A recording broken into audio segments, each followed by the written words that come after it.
This is work, that's right. No slacking here.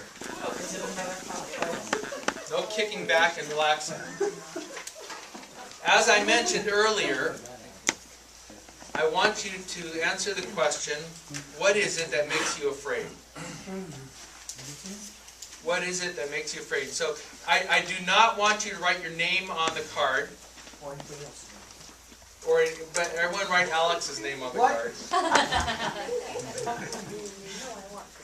Does everybody have a card? Does everybody have a masterpiece pen? I want to hear those clickings. There you go. Okay, you got the pen.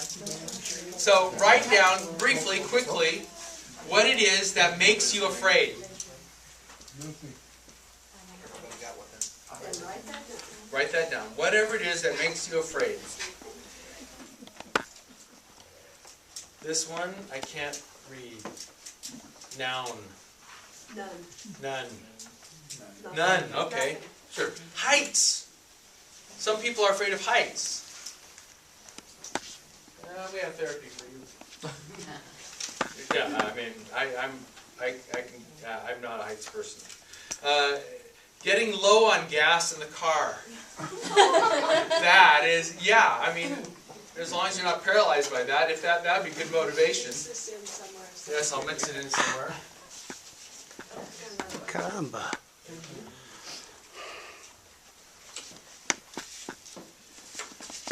Let's see what else people are afraid of.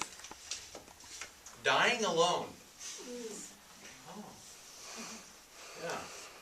Or even being alone. There are a lot of us that are afraid of just being alone. Am I going to spend the rest of my life alone?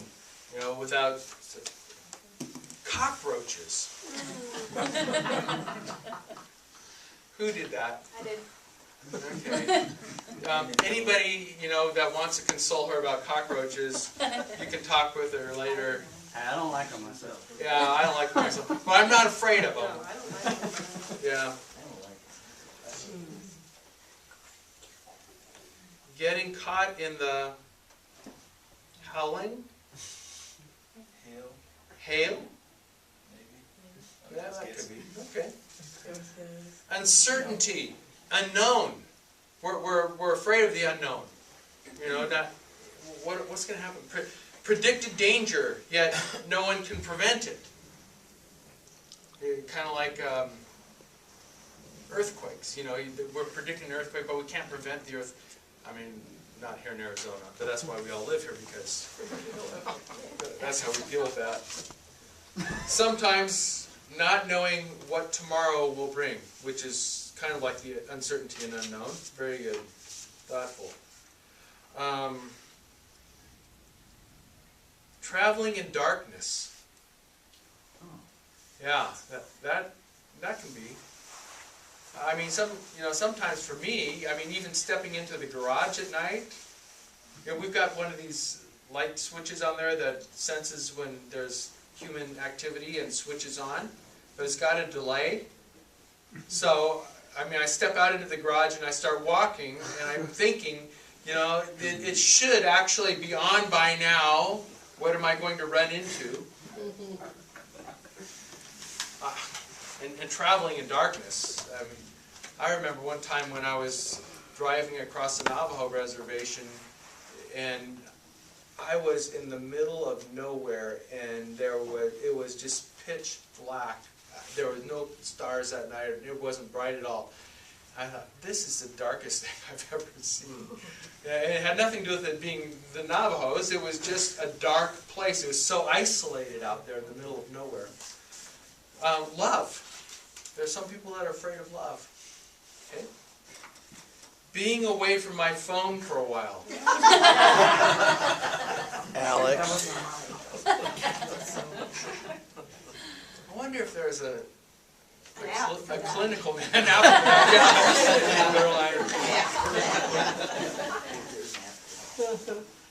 Driving in Phoenix traffic. That's very scary. This traffic here is easy. You guys are all a bunch of wusses. Southern California traffic, yeah. Driving in traffic can be very, yeah. Burglars. Not enough money at retirement. Yeah. Disappointing God.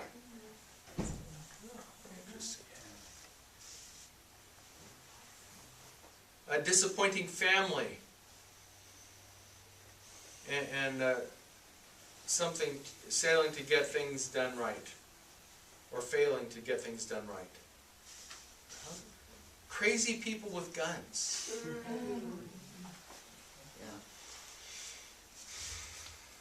Not doing enough. I'm afraid that I'm not doing enough. Rejection and failure. These are good answers. Being trapped. Mentally, emotionally, and physically.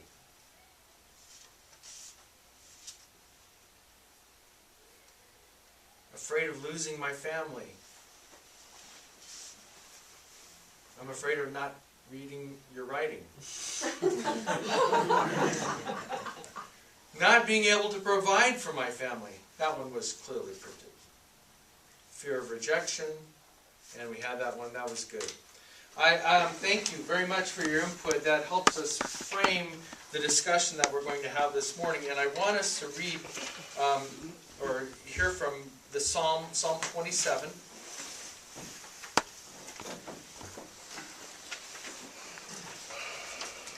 And listen in terms of fears. The Lord is my light and my salvation. Should I fear anyone? The Lord is a fortress protecting my life. Should I be frightened of anything? When evildoers come at me trying to eat me up, it's they, my foes, and my enemies who stumble and fall. If an army camps around me, my heart won't be afraid. If war comes up against me, I will continue to trust in this. I have asked one thing from the Lord. It's all I seek, to live in the Lord's house all the days of my life, seeing the Lord's beauty and constantly adoring His temple, because He will shelter me in His dwelling during troubling times. He will hide me in a secret place in His own tent. He will set me up high, safe on a rock. Now my head is higher than the enemies surrounding me, and I will offer sacrifices in God's tent. Sacrifices with shouts of joy. I will sing and praise the Lord. Lord, listen to my voice when I cry out. Have mercy on me and answer me. Come, my heart says, seek God's face. Lord, I do seek your face. Please don't hide it from me. Don't push your servant aside angrily. You have been my help. God, who saves me, don't neglect me. Don't leave me all alone. Even if my father and mother left me all alone, the Lord would take me in. Lord, teach me your way. Because of my opponents, lead me on a good path. Don't give me over to the desires of my enemies, because false witnesses and violent accusers have taken their stand against me. But I have sure faith that I will experience the Lord's goodness in the land of the living. Amen. Hope in the Lord. Be strong. Let your heart take courage. Hope in the Lord.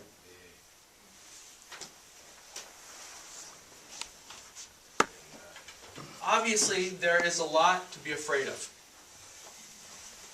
Some of it is pretty serious stuff. It's, some of the things you wrote down was lighthearted. Some of it was very serious. And I suspect that some of the fears that we have are so troubling for us that we are, we would be even hesitant to, we couldn't even bear to write them down. Some of us wake up in the morning gripped by fear of what that day is going to hold. Some of us can't even sleep at night because of fear-induced anxieties that keep us awake at nighttime. And if you let your minds go there, if you really, really, really think about it, no matter who you are, there is a lot to be afraid of. There is no way to know which guy in the grocery store is packing a gun under his hoodie and is struggling with mental delusions and is on the brink of being set off by having to wait too long in line at the checkout counter. Or what about that lump? And you're afraid to go to the doctor because you're afraid of what she will tell you about the lump. Or what about the fear of having a policeman ring your doorbell in the middle of the night? The fear of climate chaos. The fear of political instability. The fear of the budget sequester.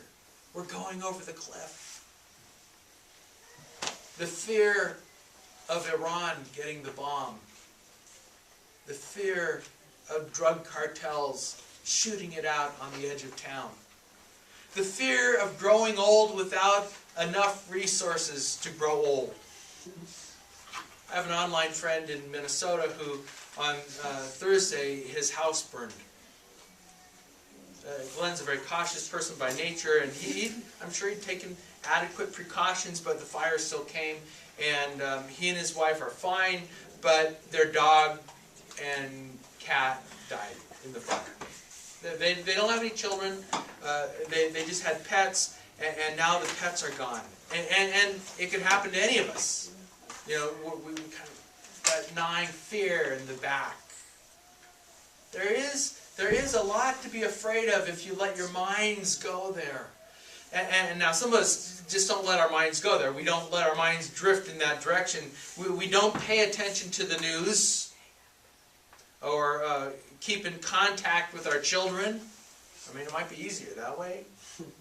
Denial is our coping mechanism. But even denial comes back to bite us at some point. At best, denial is simply a temporary solution. So in our passage this morning, Psalm 27, which is attributed to King David, the psalmist has a unique way of tackling the fears, and he does so head on.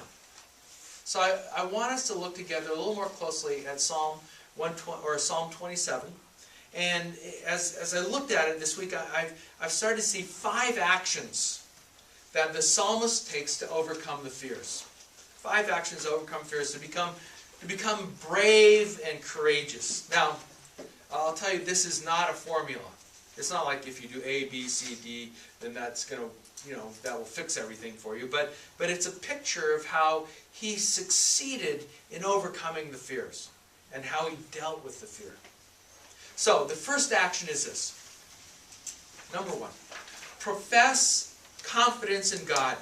Profess confidence in God, who He is and what He has done. If you look at verse 1, this is a very confident statement. The Lord is my light and my salvation. Should I fear anyone? The Lord is a fortress protecting my life. Should I be frightened of anything? Now I translate this as, the Lord is my life protecting Kevlar body armor. What is there to be afraid of when I'm wearing my life protecting Kevlar body armor? Verse 2, when evildoers come at me trying to eat me up, it's they, my foes and my enemies, who stumble and fall. If an army camps against me, my heart won't be afraid. I mean, picture it, the army's sitting outside your front door. I won't be afraid. If war comes up against me, I will continue to trust. In other words, there is absolutely nothing that can take you down unless God allows it. And He doesn't allow it. Well, at least if He does, it's a part of His bigger and better plan for you and us and everything. So what is there to be afraid of?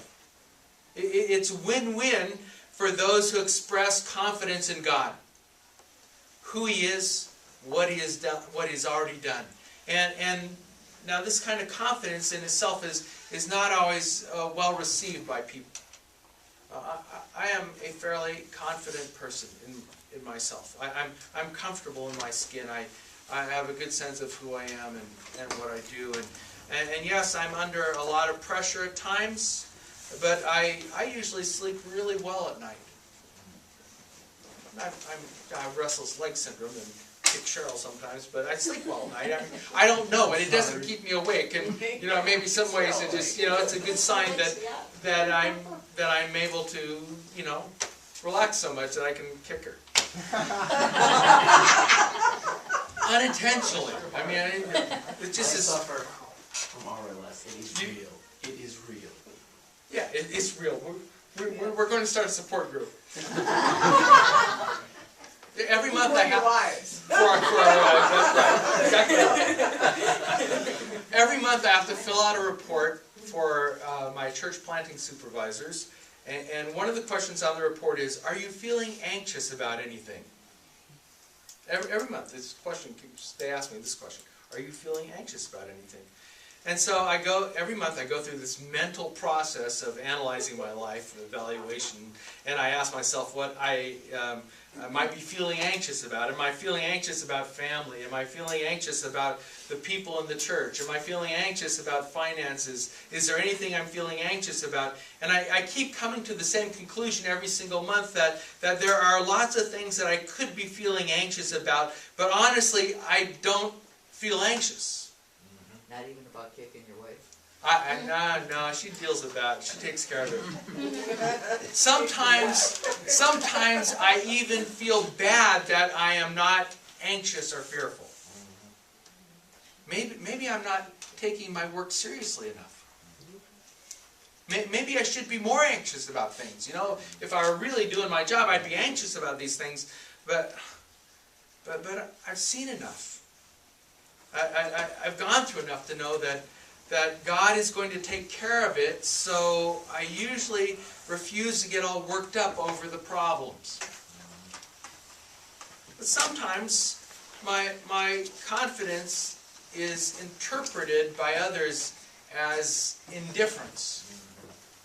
There's a lot of pressure to become anxious. I mean, there are people who think that I should worry more, especially when it involves them. Yeah? They want me to get all dramatic about their fears and their woes. They want to be taken seriously, so it's hard for them to see that my intentional calm and my intentional confidence is actually a response to God's work in my life, and I'm leaning into that rather than into the panic that they want to bring into my life. I was once talking to a guy that had asked me for some help, and even though he denied it, I'm pretty sure that he had a head full of meth, and he was very agitated. And he got even more agitated when I wouldn't get agitated with him. He wanted me to get all worked up over his problems. That was his goal. And he was having these family problems, and he was afraid that his family was going to break up, and he wanted me to get all worked up over the situation too, and to just scream and yell. But I was trying to be the calming and the reassuring presence, kind of the model the confidence over fear thing. So I said, well, I'm really sorry that this is happening to you, but I know that God will get you through it. I know it's hard, but trust Him. And that's not what he wanted to hear. He told me so. He didn't want to relax. He didn't want to express confidence in God. He felt much more important and more like the center of the universe when he was afraid. That charged his batteries. When he could vent. When he could be the drama king. Now yes, sometimes King David vents about his afflictions and his woes in the Psalms, including Psalm 27 here, and all the people are trying to kill him, but it's almost as though he's using those issues to set up his statement of confidence or faith. Confidence and faith in God and in God's care for him. So if you look at verse 2, when evildoers come at me trying to eat me up, it's they, my foes and my enemies, who stumble and fall. If an army camps against me, my heart won't be afraid.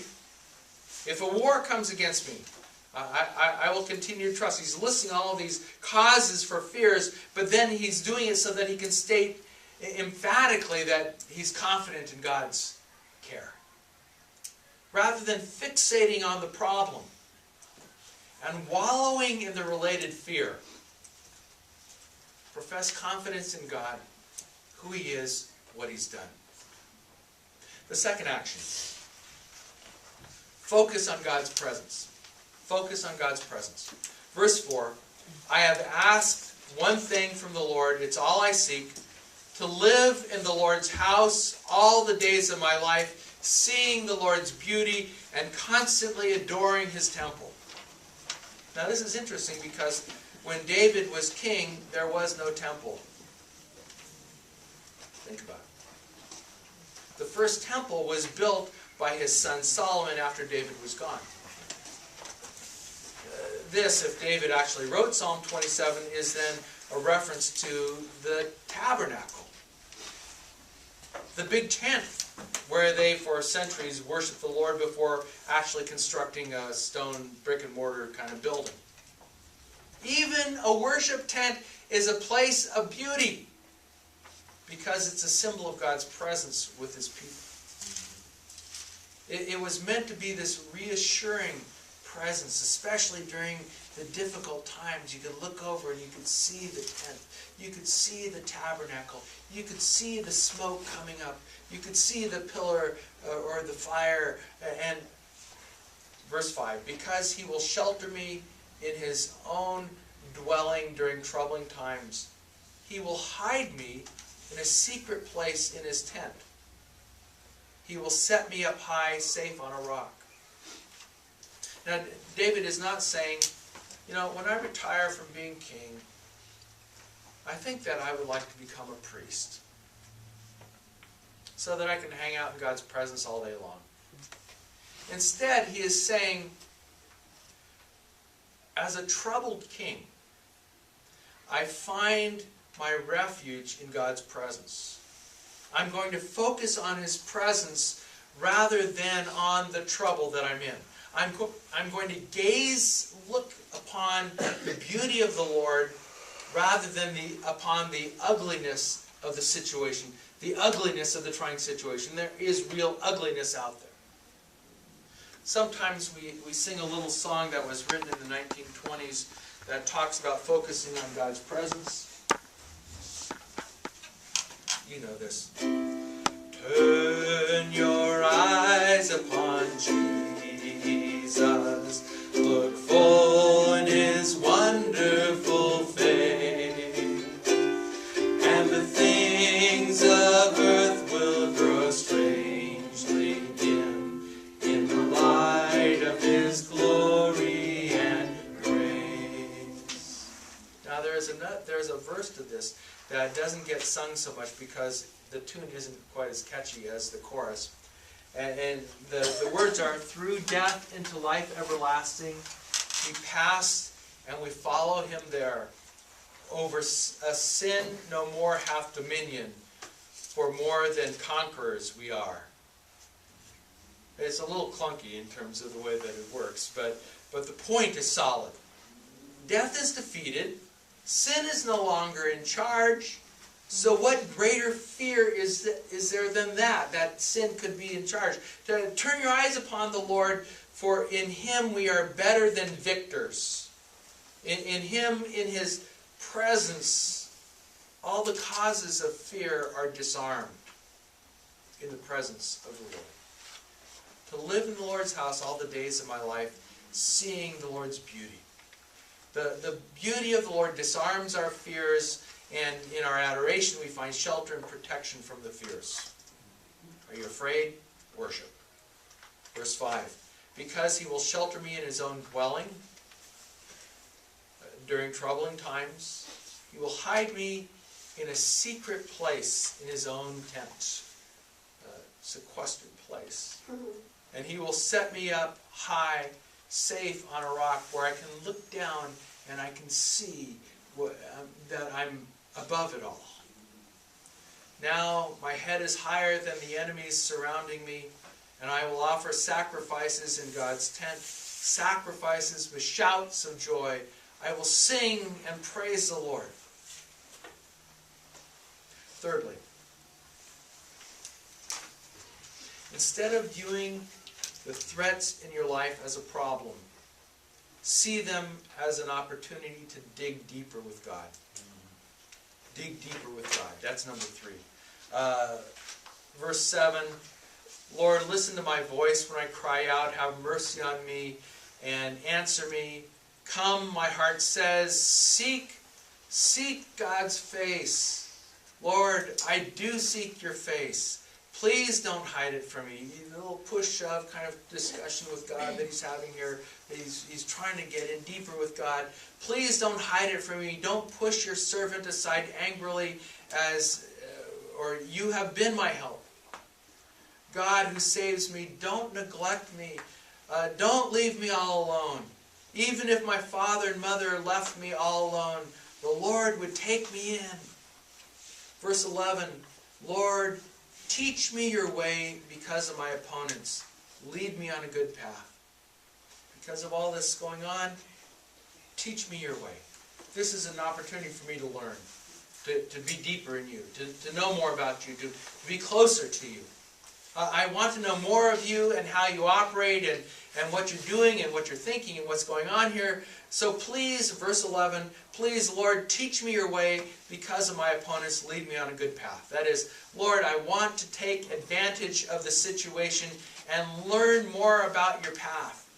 I want to learn more about your way of dealing with the garbage that's all about and surrounding me. I want to learn more about you. And then related to this is number 4. Number 4 is ask. Ask. A-S-K, ask. Verse 12. Don't give me over to the desires of my enemies, because false witnesses and violent accusers have taken their stand against me. The New Living Translation is quite good here. Do not surrender me to the will of my opponents. And he is rather strongly, it's not framed in the form of a question, but it is a question. He's rather strongly asking God for protection. Ask God for protection. If you want to conquer the fear, ask God to do it for you. Enlist Him to be your protector. Many of us are hesitant to ask for help.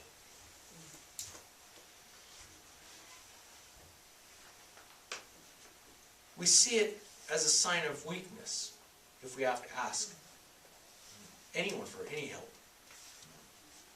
But the fact is that we cannot conquer these fears on our own. You cannot conquer the fears on your own. And the fears, as I mentioned before, are actually rooted in reality. They are not paranoid delusions. People really are out to get you. But that does not mean that we have to face those fears alone. Right? The Lord is in the business of taking on evil and ultimately defeating all evil. So what would be the point of trying to do it yourself? Being a do-it-yourselfer, when you've got the expert that's waiting for a call. And very closely, fifthly, the fifth action item is, and this is closely related to number 1, talk courageously. Talk courageously. The mind is wonderfully made and is complexly wired. In some ways, it is like a computer.